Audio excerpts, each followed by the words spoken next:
First second part అంతా అయిపోయింది. ఒక మెకనైజేషన్ ఆఫ్ అగ్రికల్చర్ ఒకటి ఉంది, అదొకటి చెప్తా. బట్ అంతకంటే ముందు స్పేస్ టెక్నాలజీ కంప్లీట్ చేసేద్దాం. మీకు కూడా టైం ఆసన్నం అవుతుంది కాబట్టి జనరల్ అవేర్నెస్ ఇస్తా. ఈ జనరల్ అవేర్నెస్తో స్పేస్ టెక్నాలజీ అయిపోతుంది. మంచిగా వినండి, చాలా బాగా చెప్తా. స్టార్ట్ చేద్దామా? भाई हम स्पेस टेक्नोलॉजी स्टार्ट कर रहे हैं और ख़त्म हो गया. అప్పుడే మొత్తం అయిపోయిందా సార్ అంటా? సో స్పేస్ టెక్నాలజీ ఫస్ట్ చెప్తా, దాని తర్వాత స్పేస్ టెక్నాలజీ అప్లికేషన్స్ చెప్తా, దాని తర్వాత robotics, nano technology, information communication technology, cyber technology, దాని తర్వాత big data analytics, IoT, machine learning, deep learning, ఇవన్నీ చెప్పేస్తా. 10 ఉంటాయి. 10 2-3 గంటల్లో అయిపోతుంది. ఈ 2 చాప్టర్లు అయిపోయిన తర్వాత 2 ఎక్కడ 3 అయినాయి. Space technology application. నెక్స్ట్ వచ్చేసరికి ఈ అనువర్తనాలు, అంటే ఈ రీసెంట్ టెక్నాలజీస్. ఈ 3 అయిపోతే ఇంకా మిగిలింది 2. ఒకటి science and technology policies, role and impact of the science and technology. ఎల్లుండి నుంచి ఇంకా రారా? అయిపోజేయమంటే గంటలో అయిపోజేస్తాను. 10 కూర్చో, మొత్తం కొట్టి పడేస్తా. అదేముంది, కొప్పున్నోడు ఎట్లయిన జుట్టు దువ్వుతాడు, కొప్పే ఉండాలంతే. Space technology. స్పేస్ అంటే ఏంటి అనేది ఇక్కడ క్వశ్చన్. అంతరిక్షం అంటే ఏంటి చూడండి, మంచిగా గమనించండి. ఇది భూమట్టం అబ్బా, సముద్ర మట్టము. సముద్ర మట్టం నుంచి 100 కిలోమీటర్స్ పైన ఉన్న పొరని, ఇమాజినరీ లైన్ని నేను కర్మాన్ లైన్ అంటున్నా.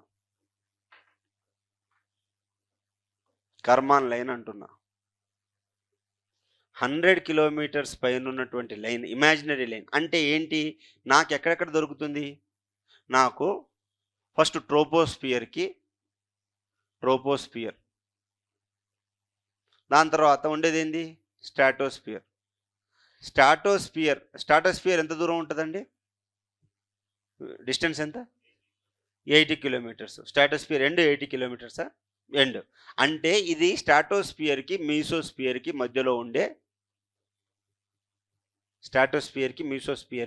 మధ్యలో ఉండే ఇమాజినరీ పొరని నేను కర్మాన్ లైన్ అంటున్నా. కర్మాన్ ఘాట్ కాదయ్యా. కర్మాన్ ఘాట్ దాటిన తర్వాత నేను స్పేస్లో ఉన్నానే. ఓహో, అట్లా కాదు.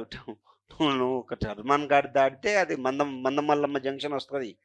అక్కడ కూర్చొని నేను ఇంకా స్పేస్లో ఉన్నా, మా సార్ చెప్పిండు అని అనేవు. లేదు, లేకపోతే 100 కిలోమీటర్లు నల్గొండనో సూర్యాపేట స్పేస్లో ఉన్న అనేవు. అట్లా అనకూడదు అయ్యా, అట్లా అనకూడదు. సరేనా? అయితే ఇలా సముద్ర మట్టం నుంచి ఇలా పైకి వెళ్ళిపోయి ఎక్కడికి వెళ్ళావు? 100 కిలోమీటర్లు పైకి వెళ్తే స్ట్రాటోస్ఫియర్కి మీసోస్ఫియర్కి మధ్యలో ఉంటావు. దాని తర్వాత ఉండేదాన్నే స్పేస్ అని అంటారు. ఇంతవరకు స్పేస్ అనే పదానికి అర్థమైందా? ఈ స్పేస్ పైన ఉన్న ప్రతి ఒక్కటి స్పేస్ ఆబ్జెక్ట్స్, అంతరిక్ష శకలాలు. మీకు తెలుసు, చిన్నప్పటి నుంచి ఇలా జాగ్రఫీ ఇలా చదువుతాం. My very effective mother just served us nuts అని అంటావు. My very effective mother just served us nuts అంటావు. బట్ మధ్యలో గ్యాప్ ఉంది. ఈ గ్యాప్ని మనము మెటీరాయిడ్ బెల్ట్ అంటాం. ఏమంటున్నాం? మెటీరాయిడ్ బెల్ట్ అంటున్నాం. ఈ యొక్క నెప్ట్యూన్ చుట్టూ తిరిగేదాన్ని ఆస్ట్రాయిడ్ బెల్ట్ అంటాం. మీకు మన భూమి ఈ యొక్క స్ట్రాటోస్ఫియర్ చుట్టూ ఒక మ్యాగ్నెటిక్ ఫీల్డ్ ఉంటుంది. మనకి ఏముంటుంది? మ్యాగ్నెటిక్ ఫీల్డ్ ఉంటుంది అన్నమాట. ఈ మ్యాగ్నెటిక్ ఫీల్డ్ కర్ణుడికి కవచకుండలాలు లెక్క. As Karnudu, Karnudu has the iron shield with him, no one can kill him. Like that no space object come and hit us. Because of that reason, earth is so safe in the hand of the magnetic field of the earth. ఈ యొక్క magnetic field ద్వారానే మనకి gravitation ఉంటుంది. Okay, magnetic field ద్వారానే మనకు gravitation ఉంటుంది. నువ్వు దాటిపోవాలి అంటే, అంటే నీ గ్రావిటేషన్ దాటిపోవాలి అంటే 100 కిలోమీటర్ల పైకి వెళ్ళిపోవాలి. సో ఇంతవరకు నీకు ఏం అర్థం కాకపోయినా బాధ లేదు. Okay, but the first question, technology అంటే ఏంటి? What do you mean by technology? It is in a technique which makes complex thing in to the simple thing by the principles of biology, physics, chemistry. You are making a machinery, that machinery creates goods and services for the welfare of the people. అయ్యో అన్న, సమాజ శ్రేయస్సు కోసం వస్తు సేవలు ఉత్పత్తి చేయడానికి physics, chemistry, బయాలజీలో ఉన్నటువంటి సిద్ధాంతాలను వాడుకొని ఒక యంత్రము తయారు చేసి ఆ యంత్రము ద్వారా వస్తు సేవలు ఉత్పత్తి చేసి సమాజ శ్రేయస్సు కోసం వాడితే దాన్ని టెక్నాలజీ అంటున్నాం. అంటే ఈ యొక్క యంత్రము, ఓకే, అంటే మెషినరీ ఏదైతే ఉందో అది ఇండస్ట్రియల్ స్కేల్లో ప్రొడ్యూస్ అవుతుంది. అంటే ఇక్కడ ఏమైంది? స్పేస్ టెక్నాలజీ అంటే ఏంటి? నా దగ్గర ఉన్న ఈ టెక్నాలజీ ఏదైతే ఉందో, ఓకే, నేను అయితే ఏమేం తయారు చేయాలి అంటే, ఒకటి లాంచ్ వెహికల్స్ని తయారు చేయాలి. రెండోది శాటిలైట్ని తయారు చేయాలి. మూడోది శాటిలైట్ లాంటి టెలిస్కోప్ని తయారు చేయాలి. మరి లాంచ్ వెహికల్ని నేను రాకెట్ అంటున్నా. ఈ రాకెట్లో ఉపయోగపడే సాంకేతిక పరికరాలు అన్నీ తయారు చేయాలి. పరికరాలన్నీ తయారు చేయాలి. దట్ మీన్స్ టెక్నికల్ ఎక్విప్మెంట్స్ అన్నీ తయారు చేయాలి. ఈ టెక్నికల్ ఎక్విప్మెంట్స్ అన్నీ తయారు చేయాలి నేను. ఓకేనా బ్రదర్? అంటే టెక్నికల్ ఎక్విప్మెంట్స్ అంటే ఏంటి? లోపలుండే ఇంజను. ఏం ఇంజను? వికాస్ లాంటి ఇంజను. వికాస్ అంటే ఫుల్ ఫామ్ ఏంటి? విక్రమ్ అంబాలాల్ సారాభాయ్. వికాస్ యొక్క ఫుల్ ఫాము, వికాస్ ఇంజన్ యొక్క ఫుల్ ఫామ్ ఏంటంటే విక్రము అంబాలాల్ సారాభాయ్. అది మనము పిఎస్ఎల్విలో వాడతాము. సో ఇలాంటి సామర్థ్యం కలిగినటువంటి ఇంజను, దాంతోపాటు ఫ్యూయల్స్. ఎలాంటి ఫ్యూయల్స్ వాడతానయ్యా అంటే నేను లిక్విడ్ ఫ్యూయలు, సాలిడ్ ఫ్యూయలు, లేదు అనుకుంటే క్రయోజెనిక్ ఫ్యూయల్ వాడతాను. క్రయోజెనిక్ అంటే -183 డిగ్రీ సెంటీగ్రేడ్ కంటే ఇంకా తక్కువ టెంపరేచర్ ఉంటే దాన్ని క్రయోజెనిక్ అని అంటున్నాను. ఈ విధంగా నేనేం తయారు చేస్తున్నా? ఫ్యూయల్ తయారు చేస్తున్నా. దాంతోపాటు నేను ఇంకేం తయారు చేస్తున్నానయ్యా అంటే, మీరు గమనించాలి, మంచిగా గమనించాలి. ఓకే, నా సాంకేతికత ఏంటి? What are the technological equipments? What are other technological equipments? My technological equipments are మీకు ఒకటి తెలుసా? చంద్రయాన్ 3 సక్సెస్ అవ్వడానికి కారణం ఎవరో తెలుసా? Artificial intelligence. చంద్రయాన్ 3 సక్సెస్ అవ్వడానికి కారణం ఆర్టిఫిషియల్ ఇంటెలిజెన్స్. లాస్ట్ స్టేజ్లో చంద్రయాన్ 2 ఎందుకు ఫెయిల్ అయింది అంటే, ఒకటి బూస్టర్ స్ట్రాపర్ మోటార్స్ పెట్టలేదు కాబట్టి గ్రావిటేషన్ ఎక్కువ అటు ఇటుగా అయిపోయి క్రాష్ అయిపోయింది. దాన్ని క్రాష్ ల్యాండింగ్ అన్నాం. రెండోది అక్కడికక్కడే డెసిషన్ మేక్ చేసుకొని వెనక ముందు చేసుకొని కింద దిగేటటువంటి సాంకేతికత చంద్రయాన్ 2లో లేదు. అది గమనించినటువంటి శివన్ కమిటీ, అంతకంటే ముందు సోమనాథ్ కంటే శివనే కదా, శివన్ కమిటీ చంద్రయాన్ 2 ఎందుకు ఫెయిల్ అయింది అనే నివేదిక ఇచ్చిన తర్వాత అక్కడ మనకు ఆర్టిఫిషియల్ ఇంటెలిజెన్స్ పెట్టినప్పుడు తనకు తానే ఆలోచించి తనకు తానే నిర్ణయం తీసుకునేటట్టు చంద్రయాన్ 3ని హెల్ప్ చేసి లటక్కని దించగలిగారు. సౌత్ పోల్లో దిగిన మొట్టమొదటి కంట్రీ మనది అయింది. దీని తర్వాత అందరూ అది నేర్చుకున్నారు. But we are the pioneers of the technology. Space టెక్నాలజీలో ఆర్టిఫిషియల్ టెక్నాలజీ వాడినాం మనం. అది మన గొప్పతనం. అది సరే. అయితే ఇవన్నీ వాడడానికి ఎవరు కావాలి? లోపల బస్ కావాలి. బస్ అంటే కంప్యూటర్ కావాలి. దీని తర్వాత దీనికి ట్రాన్స్పాండర్స్ కావాలి. రిసీవర్స్ కావాలి. మరి ట్రాన్స్పాండర్ రిసీవర్ అంటే ఎవరు సార్ అంటే యాంటీనా కావాలి. ఈ యొక్క టెక్నాలజీలో యాంటీనా కావాలి. దీంతో పాటు కంప్యూటర్ ప్రోగ్రామింగ్ కావాలి. ఉత్త ప్రోగ్రామ్ ఉంటే చాలదు, ప్రోగ్రామ్ కావాలి. కంప్యూటర్ ఉంటే చాలదు, దానికి ఒక ప్రోగ్రామ్ ఉంటుంది, కథ ఉంటుంది, కార్ఖానా ఉంటుంది, చాలా ఉంటుంది. దీంతో పాటు ఈ టెక్నాలజికల్ ఎక్విప్మెంట్ కావాలి అంటే మరి క్రయోజెనిక్ ఇంజన్ కావచ్చు, లిక్విడ్ ఇంజన్ కావచ్చు, సాలిడ్ ఇంజన్ కావచ్చు. అవన్నీ చాలా డేంజరస్, చాలా అంటే చాలా డేంజరస్. మరి వీటిని స్టోర్ చేయడానికి ఆ స్టోరింగ్ మెథడ్స్ కావాలి, మెకానిజమ్స్ కావాలి. అంత ఈజీ కాదు స్పేస్ టెక్నాలజీ అంటే. ఓకే, దాని తర్వాత లోపల దాని తర్వాత ప్రొపల్షన్ టెక్నాలజీ కావాలి, ప్రొపల్షన్ టెక్నాలజీ కావాలి. ఓకే, దీనికి మళ్ళా టెక్నాలజికల్ ఎక్విప్మెంట్స్ అంటే లాంచ్ ప్యాడ్ కావాలి. లాంచ్ ప్యాడ్ తర్వాత లాంచ్ అయిన తర్వాత ట్రాక్ చేయాలి, దాన్ని ఊరికే వదిలేయకూడదు గాలికి.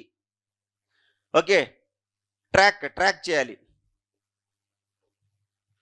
ట్రాక్ చేస్తావు, నువ్వు నిన్ను ట్రాక్ చేయలేదనుకో, తెలంగాణలో అంబర్ గుట్కా వేసినట్టు వేసేసి ఇక్కడ కూర్చునేవాడు కాదు నువ్వు. మన తల్లిదండ్రులు మనల్ని ట్రాక్ చేశారు కాబట్టి ఇక్కడ కూర్చున్నాం. ఇక్కడ కూర్చోకపోయి ఉంటే మంచిగా ఇట్లా నవ్వులుకుంటూ ఇలా తీసి ఇలా పెట్టుకొని జబ్బు మా ఇంకేందనేవాడు. అంతేనా కదా? సో ఈ ఫ్లైట్ అక్కడ ఉండేదేదో ఉంది, అది ఉంది. మరి ఇదంతా తీసుకున్న ఇన్ఫర్మేషన్ని ఏం చేయాలి? అప్లై చేయాలి, వేరియస్ ఫీల్డ్లో అప్లై చేయాలి. మరి అది రిమోట్ సెన్సార్ అయితే రిమోట్ సెన్సార్ పెట్టాలి, రిమోట్ సెన్సార్ చేయాలి, రిమోట్ సెన్సింగ్ చేయాలి. ఇదంతా పెడితే, ఇదంతా ఉండంగా, ఇది టెక్నాలజీకి అడ్వాన్స్మెంట్, ఇదంతా ఉండంగా మనకి ఇంకేం కావాలి సార్ అంటే ఈ యొక్క చూడండి, మనకి బేసికల్లీ ఏ స్పేస్ ప్రోగ్రామ్లో మూడే ఉంటాయి.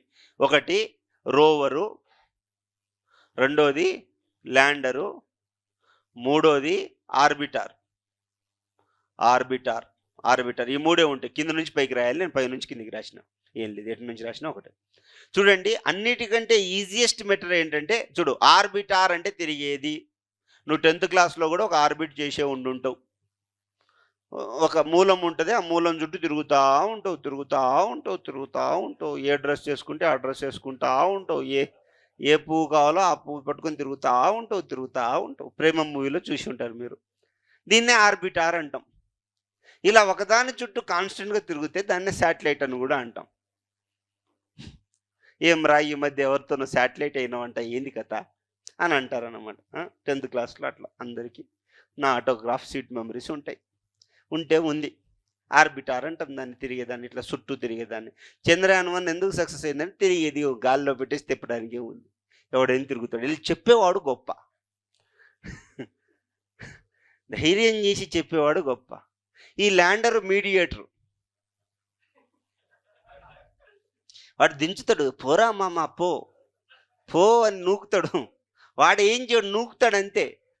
ఓకే, అయితే ఈ ల్యాండ్ అవ్వడానికి మని ల్యాండ్ అవుతా ఉంటుంది. వాడు అక్కడ వరకు తీసుకొస్తాడు, వాడు తీసుకొచ్చి ఇక్కడ పెడతాడు, నిన్ను పెట్టేసి ఇది ఓపెన్ అవుతుంది. ఇది ఓపెన్ అయితే నువ్వు చక్రాలు వేసుకొని ఆర్యా సినిమాలో లాగా లటక్కని దిగి ఇక్కడ నువ్వు పర్ఫార్మెన్స్ చేస్తావా లేదా, వెళ్ళంగానే అక్క అంటావా, నీ ఇష్టం. ఇంకా అక్క అది కాదక్క, మొన్న నువ్వు ఇచ్చిన చట్నీ చాలా బాగుంది, అక్కడ నుంచి ఏ పచ్చడి అని అంటావా, వారంలోనే వస్తావా, 7 సంవత్సరం ఉంటావా, అక్కడ తిరుగుతావు. నువ్వు ఎట్లా తిరుగుతావు నీ ఇష్టం. ఇలా చక్రాలు వేసుకొని దిగేదేమో రోవరు, చుట్టూ దాన్ని దించేదేమో ల్యాండరు, చుట్టూ తిరిగేదేమో ఆర్బిటార్. ఏ మెషిన్ అయినా, ఏ లత్కోర్ పంచాయతీ అయినా సైన్స్ అండ్ టెక్నాలజీ ఇంతే. ఇంకా ఇంతకంటే మించి ఏం లేదు. చూడు, అయితే ఆర్బిటార్ చేసి ఏం చేస్తావు నువ్వు?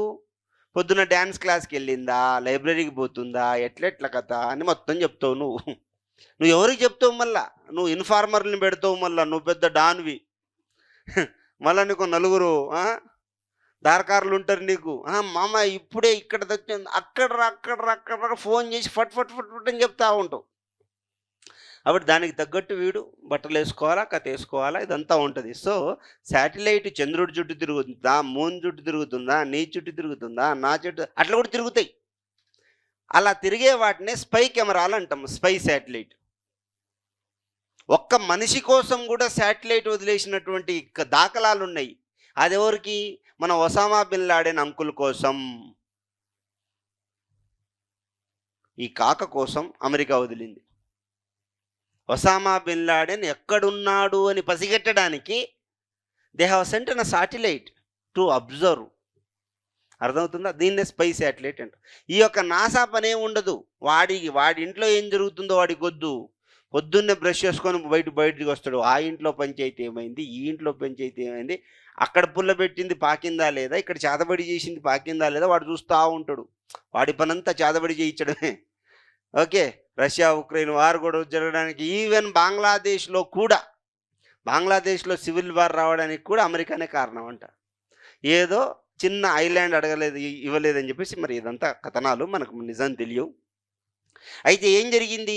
ఆర్బిటారు గై గై అని తిరుగుతూ ఉంటూ ల్యాండర్ని లటక్కున ల్యాండ్ చేసి రోవర్ని ముందుకు నెడుతుంది. పోరా కాకా పో అని. ఎందుకు పోయి ఏం చేస్తుంది? ఊరికే సరదాకా చంద్రుడిని చూసేసి వస్తాడానిక? కాదు. అయితే ఇక్కడ ఇది శాంపుల్ కలెక్ట్ చేసుకొని తిరిగి రావచ్చు, లేదా ఈ శాంపుల్ని ఇక్కడే టెస్ట్ చేసి మనకి బయటికి పంపించవచ్చు. లేదా నువ్వు మూనా లేదా మార్సా, ఈ యొక్క మూను మార్సు లోపల టెక్టానిక్ యాక్టివిటీ ఏమైనా జరుగుతుందా? ఇప్పుడు మీరు మంచిగా ముద్దపప్పు తినేసి వచ్చారు. 2-3 రోజుల నుంచి స్ట్రగుల్ ఫర్ ఇండిపెండెన్స్. లేక ఒక బనానా తింటే అదంతా కదిలి మంచి ఒక గ్యాస్ రిలీజ్ అయింది. అదే మీథేన్ గ్యాస్. నీ నాస్ట్రిల్లో ఉన్నటువంటి హెయిర్ ప్రాణం ఉండుంటే నిన్ను ఇక్కడ నుంచి ఈడ్చికి పోయి ఢిల్లీ ఆర్టికల్ 32 కింద సుమోటో హెబేస్ కార్పస్ చేసేది. నన్ను కాపాడండ్రు అని నేను చెప్తే నవ్వుతారు మీరు. సేమ్ మీథేన్ ఉందా లేదా కనుక్కోవడానికి మార్స్ మీద మామను పంపించాం. Mars orbital machine. ఆర్బిట్ అంటే ఏం జరుగుతుంది? తిరుగుతూ ఉంటుంది. తిరిగి ఏం చేసింది? యూవీ రేస్ పంపిస్తుంది. దేని కనిపెట్టడానికి? నువ్వు ముద్దపప్పు చేసిన తర్వాత విస్ఫోటనం ఏదైతే ఉందో ఆ విస్ఫోటనం అక్కడున్న జీవరాశులు ఏమైనా ఉన్నాయా? నాకు తెలిసి ఆ సైంటిస్ట్కి ఎవడో 10th క్లాస్లోనో 8th క్లాస్లోనో ఉండడు వాడికి ఫ్రెండు. దీన్ని ఎట్లయినా కనిపెట్టాలని అంత పెద్ద సైంటిస్ట్ అయి ఉంటాడు. ఓకే, సో ఈ మార్స్ మీద మీథేన్ ఉందా లేదా, జీవం ఉందా లేదా, ఇక్కడున్న జీవాన్ని మనం పట్టించుకోము.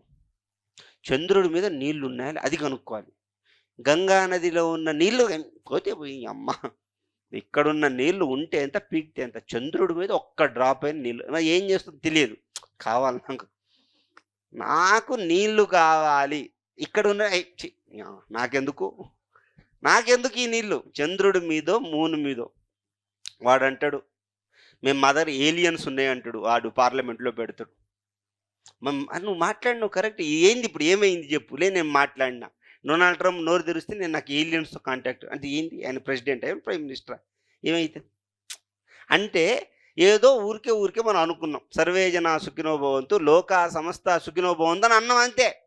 ఇంకో లోకం ఉంటుంది, ప్యారలల్ వరల్డ్ ఉంటుంది, దాన్నే ఎగ్జో ప్లానెట్స్ అంటారు అని అంటాడు వాడు. ఎగ్జో ప్లానెట్స్ అంటే it is the earth like planets which is the nearest to our solar system. చూడండి ఎంత అద్భుతంగా ఉందో. అట్లా అంటున్నాడు వాడు స్పేస్ టెక్నాలజీలో. అర్థమవుతుందా? అట్లా అంటుండు. మరి ఏం చేయను, నేనేం చేయను? అట్లా అంటుంటే నెక్స్ట్ వచ్చేసరికి ఇంకెందుకు స్పేస్ టెక్నాలజీ చదవాలి నేను? ఇది పెద్ద డౌటు. ఇప్పుడు నేనంటే నా బాడీలో ఎవరో పట్టుకున్నారు, నేను ఉన్నా. ఎర్త్ని ఎవడు పట్టుకుండని తిరుగుతుంది? సరే, ఎర్త్ తిరుగుతుంది, సన్ను తిరుగుతుంది. మరి సన్ను ఎవడు చుట్టూ తిరుగుతుండు? సరే, సన్ను తిరుగుతుంది కరెక్టే. సన్నంతా సోలార్ సిస్టమ్ అంతా ఎవడో చుట్టూ తిరుగుతుండు. ఇదంతా లొత్కొరు పంచాయతీ. ఎవరితో తిరిగితే నీకెందుకు? అయితే ఇక్కడ బ్లాక్ హోల్ అనే ఒక బ్లాక్ హోల్ ఉంది. ఈ బ్లాక్ హోల్కి ఏమైంది? ఏం కాలే, అది బ్లాక్ హోల్ అంతే.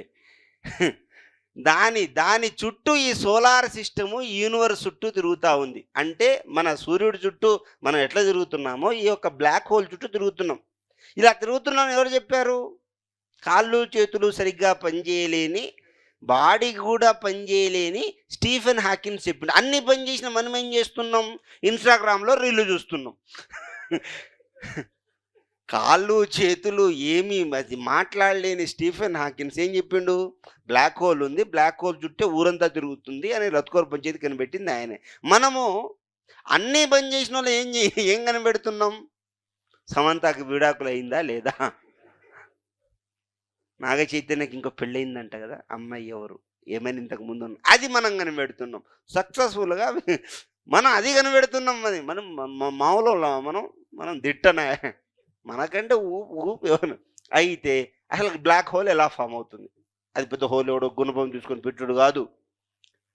అర్థమవుతుందా? బ్లాక్ హోల్ అంటే ఇలా పెద్ద గుణపం తీసుకొని వేసి కొట్టుడు కాదు, అట్లా పెట్టేది. ఇది ఏమవుతుందంటే పెద్ద సన్ ఉంటుంది, పెద్ద స్టార్ ఉంటుంది. అంటే దానికి బ్లాక్ హోల్ ఫామ్ చేసేంత కెపాసిటీ కావాలి. ఎవడు పడితే వాడు బ్లాక్ హోల్ ఫామ్ చేయలేడు. మన సూర్యుడికి మన అంత సీన్ లేదు. బెబ్బే మన సూర్యుడు కొలాప్స్ అయినా సరే అది బ్లాక్ హోల్ ఫామ్ అవ్వదు. మీరు కంగారు పడొద్దు. పుసుక్కుని మా సన్నుకు చచ్చిపోతే ఎట్లా? మన సన్నుకు అసలు అంత సీన్ లేదు. మరి ఎవరికి సీన్ ఉంది?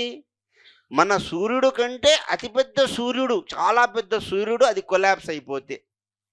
మీకు తెలుసు రూదర్ఫర్డ్ థియరీ తెలుసు.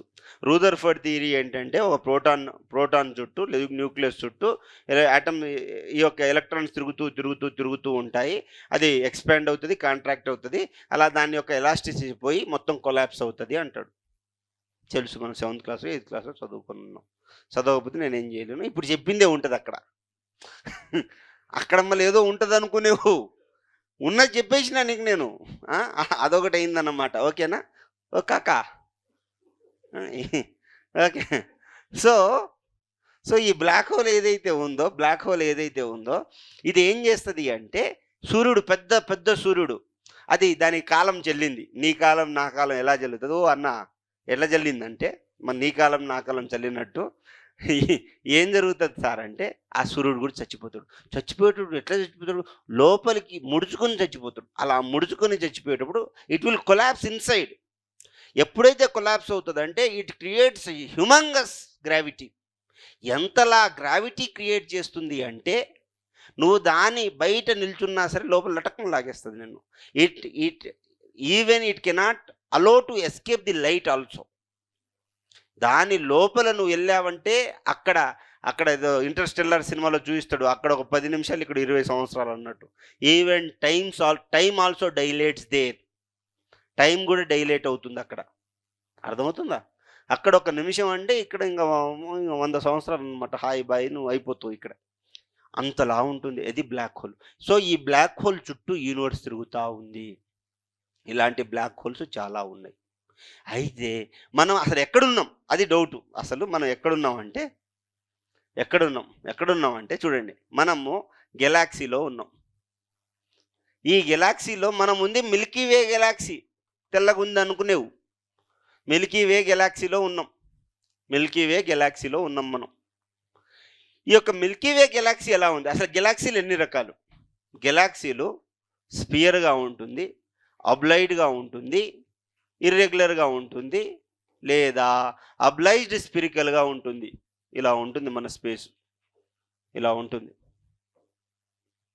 మనది ఏమనుకుంటున్నారు మీరు?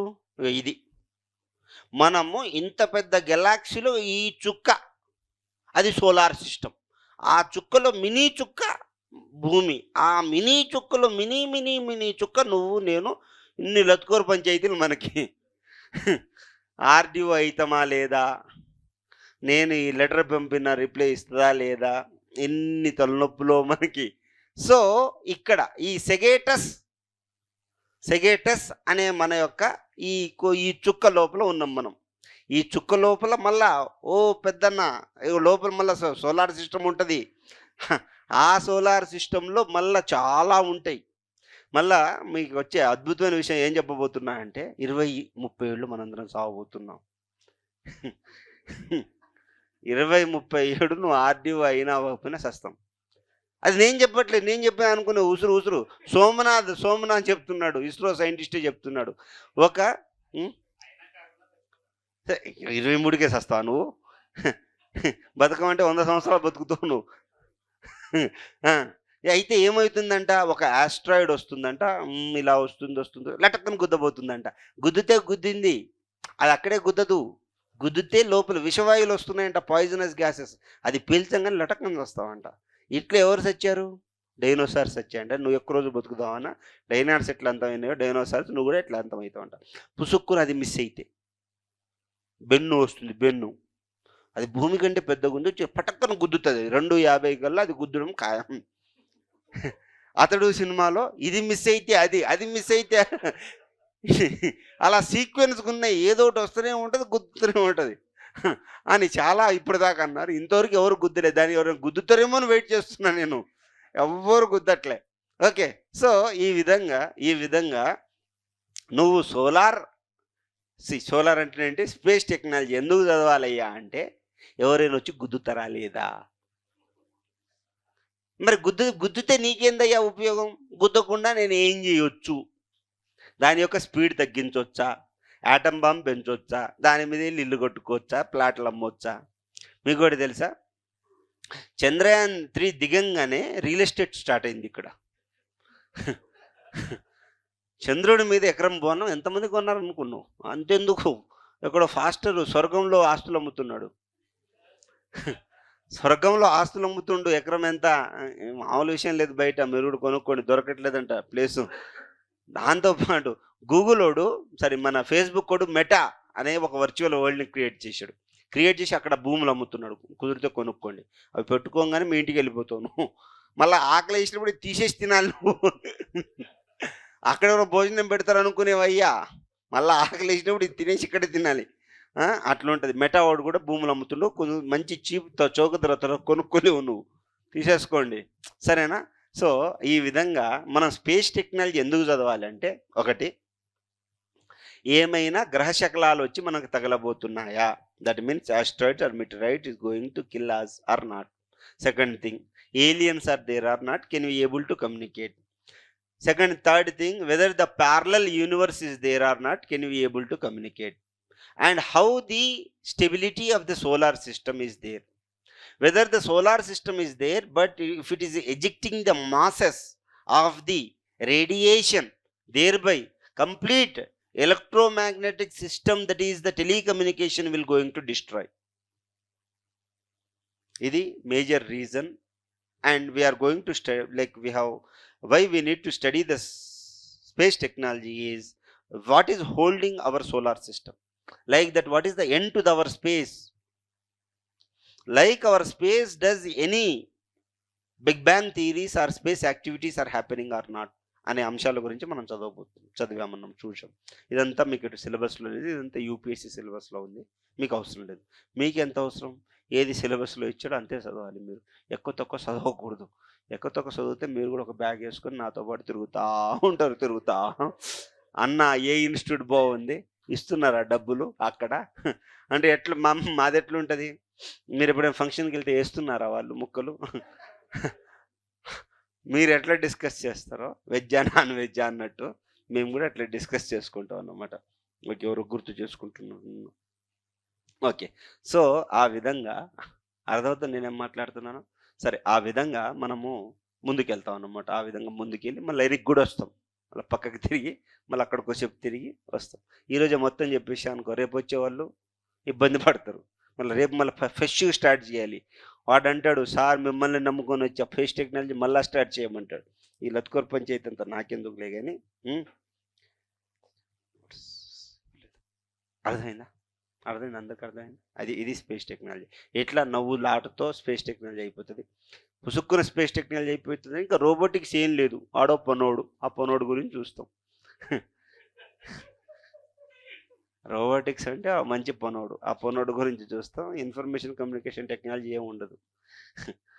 మనల్ని బరబాతకు మన ఫోటోలు మనకు పంపించడాన్ని సైబర్ క్రైమ్ అంటాం. అది ఎట్లా జరుగుతుంది? నీకు తెలియకుండానే నీ అకౌంట్ నుంచి డబ్బులు ఎట్లా తీసుకుంటున్నాడు, దీన్ని ఫిషింగ్ అంటాం. అదే నువ్వు పెద్ద తలకాయ అనుకో, నీ దగ్గర నుంచి లూటీ చేస్తే దాన్ని వేలింగ్ అంటాం. ఇక ఇలాంటి ఈ క్రైమ్స్ ఏమేమి జరిగాయి, రీసెంట్ ఏమేమి జరిగింది చెప్తే ఈ చాప్టర్ కూడా అయిపోతుంది. దాని తర్వాత ఇంకేముంది చెప్పు. అనువర్తనాలు గినువర్తనాలు ఉన్నాయి. మొత్తం అణువు తీసి వర్తనం చేస్తాం, అది అనువర్తనం అయిపోతుంది. అయిపోతుంది. దాని తర్వాత ఇంకా ఏముంది సైన్స్ అండ్ టెక్నాలజీ పాలసీస్ ఏమున్నాయి, పెట్టి కొడితే అక్కడున్న ప్రైమ్ మినిస్టర్ ఎవడు, ఆయన థాట్ ప్రాసెస్ ఏంది, ఎందుకు ఇది వచ్చిందో అది పెట్టి కొడితే అయిపోతుంది. దీంతో స్పేస్ టెక్నాలజీ నీకు నాకు ఇంకా మెటర్నిటీ వాటిలో బేబీని తీసి బొడ్డు కోసి నువ్వు పోరా పోయి ఎగ్జామ్ వెళ్ళి ఎగ్జామ్ రాసుకో అని చెప్పడమే.